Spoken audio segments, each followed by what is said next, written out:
happy Thanksgiving and happy holidays to everyone. Hopefully, you were able to be with your nearest and dearest, enjoying a nice turkey, mashed potatoes, stuffing, mac and cheese, cornbread, sweet potato pie, whatever it is that your family does over the holidays. And if you weren't able to have that due to the pandemic or other reasons, hopefully you still had a really good day. This week's been pretty busy for me, but I got in a day to see Encanto, which I've been waiting to see for a long time. And unless memory serves me wrong, this is like the first Disney animated film that is centered around the Latin American culture. So that was actually great to see. And I'm not being biased because of that or anything. I truly love the film. It was a great film that I truly enjoyed. And Disney always delivers on these great songs that are really catchy, have great beats that you can just sing along to no matter what age you are. Encanto has a great story. It's very relatable with very relatable and likable characters, and very powerful themes that I think will hit home for most of us, if not all of us. This film specifically represents the Colombian culture.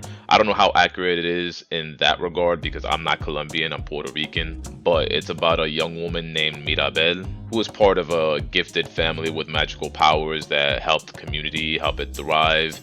But she herself does not have any magical powers, and she's envious, but she's not hateful. Like, she loves her family and she just tries to do everything she can to save her family and to preserve the magic that has held her family together for decades. And honestly, like, it hit home for me so hard because, like, growing up I always felt like the one who didn't really have a special gift or anything. Like, my brother was good with computers and technology, and I have a cousin who's very athletic and she can dance and do yoga and all that stuff, and another one who's like an artist and he can paint, he can play the piano, he can do the violin, like he does film and camera work.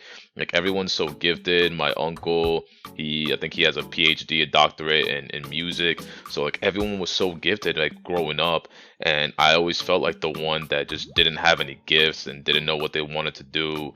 So like, that really hit home for me really hard, and I was able to relate to it very easily. And there are a lot of other themes that I can't relate to quite as much, but I still feel them. And if you're watching this, chances are you can relate to all of these or some of these very easily, such as your parents or your grandparents expecting so much of you, and it seeming like it's never enough no matter how much you do.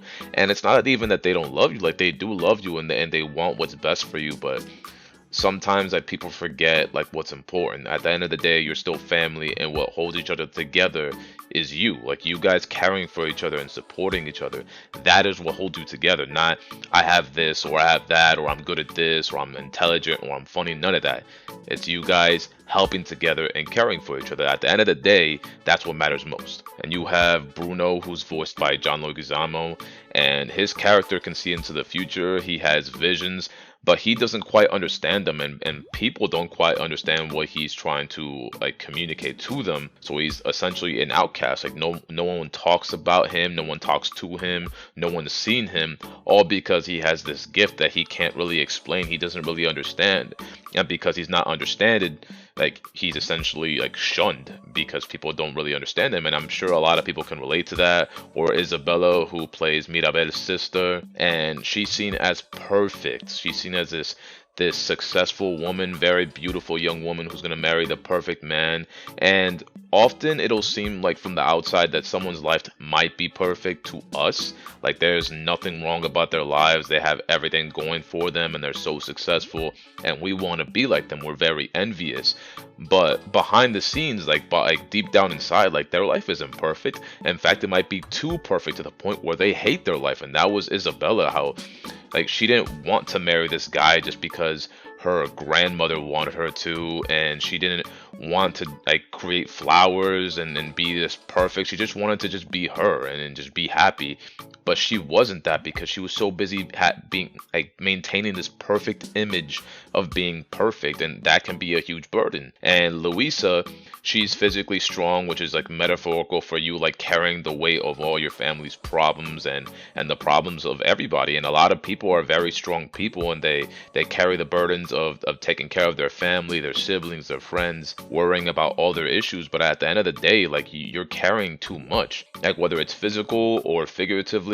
Like, you can carry too much at times. And Luisa, she just felt like she was doing too much. She was overburdened. So like there, it's literal because she's literally carrying things, but it's also like metaphorical how she's like carrying too much weight, like not just like what she does for her community, but the burdens of her family. So like these are very, very powerful themes that I think we can all relate to. I think my favorite gift in the entire film is Julieta's gift to heal anyone with food, and that is Mirabel's mother. And I can relate to that so much. I think we can all relate to that. If you're a part of the Latin American community, if you're part of the Hispanic community, then you can relate to that because it's such a big part of our culture. And there's been many times where like people will put food in front of me, attempting to make me feel better, or maybe I'm having a bad day. Here you go, food. Or I go to my grandma's house in Puerto Rico, and she just sets an entire buffet in front of me for nothing, just because she's happy to see me and she's trying to make it a good day, a good night. Boom, here you go, chicken, rice, blah blah blah.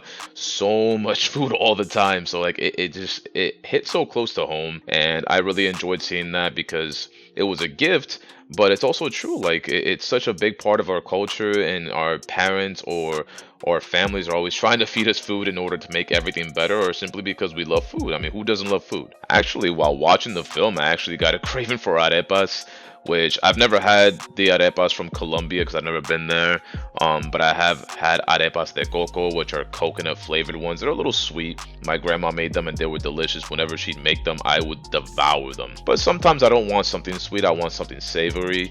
And I've had arepas from a Colombian restaurant, which were still good, but I'd really love to go to Colombia one day and try their arepas, the ones on the street markets or whatever. However they make them over there, I would love to try those. You know what I really love also is that the way they represented the Latin American and Hispanic community, because a lot of us don't look, quote, like where we're from. I've had many times in my life, and I'm sure if you're Latin American, if you are Hispanic, at some point in your life, someone has told you, you don't look like this. Like, you don't look Colombian, you don't look Mexican, you don't look Puerto Rican. We don't consist of one color and one race. Like, we consist of a lot of things. Because we had the people, our descendants came from, or our ancestors came from Spain. They might have come from Portugal. They might have come from Africa. They might have come from India, China. Like, we honestly don't know. Like, we consist of a lot of different things, including the indigenous people that lived wherever, like Colombia or Puerto Rico or Mexico or Panama or Ecuador or whatever. There was people living there before like conquistadors and Spaniards and Europeans like colonized those areas. So we consist of a lot of different races and ethnicities and stuff. So Hispanics and Latino, that is an ethnicity. That's an ethnic background. That is not a race. So we can be any skin color. And I think a lot of people don't understand that. So if you were listening and you didn't know that before, well, now you know. I think the one thing I probably did not like about the film is that it was a very abstract plot, because the grandmother is where it all started. She was running from conquistadors, which I don't get because the story seems a little modern to me. It seems a little modern, but the conquistadors were what, in the 1600s or something? Maybe before that, I'm not entirely sure. But it felt way too close to modern times to be around that time when the conquistadors were trying to conquer and invade the Colombian, lands before it actually became Colombia. So that didn't really make any sense to me. I might have to like check my history on that. But she lost her husband, and then there was a charm placed on the candle, which essentially gave her family powers and created this like, I don't know, community, this like her house and everything, and gifted all those people. And I get that it comes from the candle, but I don't get like, where did this magic suddenly come from? Is this like a Colombian thing? I'm not entirely sure. Like, I don't know anything about Colombian folklore or stories or anything, but I didn't quite understand that. But other than that, like, everything was great. The movie flows very well. The pacing is very good. It lets you know who the main character is. It lets you know who the family is or what their gifts are. And it does it through art, through songs. And it goes very smoothly. You know exactly what to look for. You know who the antagonist is, who the protagonist is. The antagonist, I would say, is the grandmother, because she's the one putting so much pressure on her family. She's the one that's making it difficult for everybody. And just because she's an antagonist, I mean, I guess I would place that on her, she isn't a bad person. She's just the one who's opposing everybody else. because Isabella doesn't want to marry, she doesn't want to be perfect, but that's what her grandmother wants. Luisa, she doesn't want to carry the burden of the entire family, but that's what her grandmother wants. Mirabel, she just wants to help, and the abuela, she just wants her to stay out of it. You don't have gifts, like you're ruining the family because you're so jealous of everybody else.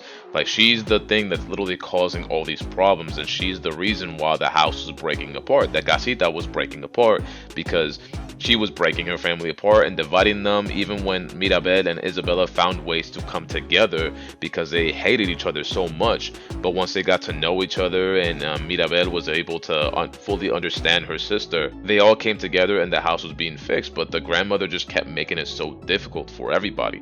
So it paints a clear picture of who everybody is and what they want you to know. And I really love that because often like plots and films like are so like incoherent, like they're very convoluted, I should say, and like I'm still trying to figure out like an hour in like what is the plot of this film, and it happens very frequently with films. But Disney animated films, you don't have to worry about that. The flow is very good, and the actresses and the actors were very good. I really loved their voice acting. John Leguizamo, like very charismatic, very funny, great guy. I can't remember the name. I think it's Stephanie Beatrice, the name of the voice actress who plays Isabella. No, not Isabella. She plays Mirabel. So she did a good job, and she's also Colombian. They're both Colombian, coincidentally, and I think that's the way they wanted it. They wanted Colombians to actually voice the actors. They wanted to be more authentic, I should say. So yeah, the movie was a great experience. It was very fun to watch. I don't know if it would be my favorite Disney animated film, but it's up there. It's one of my top favorite. The Lion King, I don't think will ever be beat by any animated film, no matter what. But Encanto is up there. Like, I loved it so much, and it was very relatable to me. So I guess that's why I hold it so high. But yeah, if you have not had a chance to watch it because of the holidays or your busy schedule, whatever it may be, I definitely recommend this film for everyone, children, adults, everybody. But yeah, again, happy holidays, happy Thanksgiving. Go ahead and hit that like button, please. It helps me out a lot. Leave a comment. Let me know what you think if you did see the movie. Hit that subscribe button if you have not already. And I will catch you in the next video next Friday. See you then. Bye-bye.